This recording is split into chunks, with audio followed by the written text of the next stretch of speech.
जो बांग्लादेश के business leader हैं उन्होंने तो घुटने टेक दिया और बोला मोदी साहब अब तो रहम कर दो, अब तो बचा लो। ये जो हमारे ऊपर हो रहा है या फिर जो हमारी इंडस्ट्री बर्बाद हो रही है, हमारा जो रोजगार खत्म हो जा रहा है, ये किसी तरीके से बचा लो। और ससुरा ये तो होना ही था। अरे भैया आप उससे पंगा ले रहे हो जो कि आपको खड़ा किया है, जिसने आपको चलना सिखाया है, और आप उसी के साथ गद्दारी कर रहे हो। तो गद्दारी का सजा तो आज न कल मिलना था। और देखो ये तो जो गवर्नमेंट है, ये strong government plus Modi government, ये तो भैया आपको छोड़ेंगे नहीं। और अभी तो ऐसा नहीं, हमारे पास ऐसे बहुत सारे नट बोल्ट हैं जो कि हम आपका टाइट कर सकते हैं, और आप किसके बदौलत उछलोगे। अब देखो बिजनेस लीडर वहां के जो हैं वो सामने आ रहे हैं कि जो हमारा टेक्सटाइल इंडस्ट्री है, लगभग 80 से 85% तो हम डिपेंडेंट हैं अपने टेक्सटाइल इंडस्ट्री पे, वो हमारा तहस नहस हो जा रहा है। तो कुछ ऐसे पॉइंट हैं जिसपे कि बांग्लादेश को लगभग निर्भर रहना पड़ता है और लगभग सोचना पड़ता है। ठीक है, देखो सबसे पहली बात कि बांग्लादेश अर्जेस करता है इंडिया से कि जी हमारा जो ट्रांसशिपमेंट एग्रीमेंट है उसको प्लीज विड्रॉ कर दो या फिर प्लीज चालू कर दो। ठीक है, बांग्लादेश के बिजनेस लीडर का यह कहना है चैलेंजिंग जो उनका गारमेंट मैन्युफैक्चरिंग है ना, वो सबसे इंपॉर्टेंट उनके पास है। एक तो पहले ट्रांसशिपमेंट एग्रीमेंट कैंसिल किया गया, उससे पहले ट्रंप भाई साहब ने उनके ऊपर टैरिफ इंपोज कर दिया था।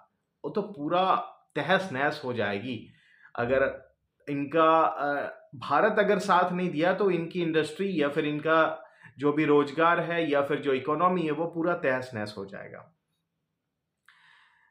क्योंकि जो बांग्लादेश का है वो फेरिट कॉस्ट काफी ज्यादा इंक्रीज हो सकता है अगर भारत का ट्रांसशिपमेंट उसे नहीं मिला तो। और यही कारण है कि जो उसके बिजनेस लीडर हैं वो हमेशा ये बोल रहे हैं कि मोदी साहब बचा लो, प्लीज विड्रॉ कर लो आप। क्योंकि बांग्लादेश तो अपने आप को ये बोल दिया कि जी हम तो गार्जियन हैं, ठीक है, I am the leader of the bay of Bengal, मैं ही वहां का करता धरता हूं। तो कहां से आप करता धरता हो ये साबित करो। अगर आप वहां पर सब कुछ कर सकते हो कंट्रोल, तो लो करो कंट्रोल। आपके पास बहुत कुछ है करने को और करके दिखाओ, लेकिन कुछ नहीं हो पाया। फाइनली उन्होंने घुटने टेक दिए। अब बांग्लादेश कैसे कैसे इंपैक्ट हो सकता है देखो, क्योंकि टेक्सटाइल उनका ट्रांसपोर्ट होता है भारत के जरिए, और भारत में क्योंकि ट्रांसशिपमेंट एग्रीमेंट चालू था इसीलिए उनको कस्टम क्लियरेंस इतना तेजी से मिलता था, जी भाई साहब निकलने दो, जाने दो, इनको मत रोको। क्योंकि 2020 से ये चीज हमने कर रखा है। देखो 2012 में भी एक बार हमने ये रोका, लेकिन फिर हमने चालू कर दिया क्योंकि हम आपको मित्र देश मानते थे, लेकिन आपने तो हमारे पीठ में ही छुरा भोंक दिया। तो कस्टम क्लियरेंस उसको इतना तेजी से मिलता था कि उसको सोचना ही नहीं पड़ता है, और अर्जेंट शिपमेंट होता था उनको, इंडियन एयरपोर्ट हो या बंदरगाह हो, जहां से भी हो उनको अर्जेंट शिपमेंट किया जाता था। जी भाई साहब आपका काम होना चाहिए। अब कॉस्ट के मामले में भी देखो कि इंडिया से जो ट्रांसशिपमेंट हो रहा था उसमें उसको क्या क्या बचत है। एक तो पहले कि उनका जो एयर फेरिट जो कॉस्टिंग आता है बांग्लादेश का, वो इंडिया से अगर हो रहा था तो वो काफी बच रहा था, लेकिन यही चीज अगर बांग्लादेश से होगा तो काफी उसे नुकसान होगा। जैसे मैं बताऊं कि अगर यूरोप भेजना चाहता है बांग्लादेश इंडियन एयरपोर्ट के थ्रू, तो लगभग उसको 2.60 पर केजी का फेरिट कॉस्ट आ रहा था, एयर फेरिट कॉस्ट। बांग्लादेश का जो ग्राउंड हैंडलिंग कॉस्ट है ना वो काफी ज्यादा है। यही चीज भारत के थ्रू हो रहा था तो उसको कम पड़ रहा था। अब बताऊं मैं कि जेट फ्यूल जो है ना वो लगभग आप देखो बांग्लादेश और भारत के थ्रू होगा तो कितना का डिफरेंस आएगा, $1 पर गैलन पे लगभग डिफरेंस आ जाएगा।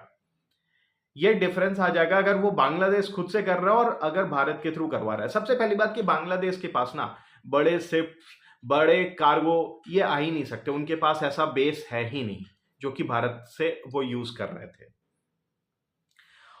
और एक फतेह की बात यह है कि जो ट्रांसशिपमेंट एग्रीमेंट हुआ था ना भारत के साथ, इसमें बोला गया था कि जी आप लगभग 300 टन डेली बेसिस पे यूज कर सकते हो। जो हम आपको बंदरगाह और एयरपोर्ट की फैसिलिटी दे रहे हैं भारत में, 300 टन डेली बेसिस पे लगभग आप यूज कर सकते हो। लेकिन आज के टाइम पे बांग्लादेश कितना यूज कर रहा था दोस्तों पता है? वो लगभग 800 से 1200 टन प्रतिदिन लगभग यूज कर रहा था। तो अपना काफी नुकसान तो हो ही रहा था, लेकिन फिर भी हम लोग आपको मित्र देश मानते हुए ये छोड़ रहे थे। लेकिन आपको कहां समझना था ये बात साहब। अब देखो, मैंने पहले भी बता दिया कि लगभग 80 से 85% जो एक्सपोर्ट रेवेन्यू है वो पूरा का पूरा टेक्सटाइल पे ही डिपेंड है बांग्लादेश।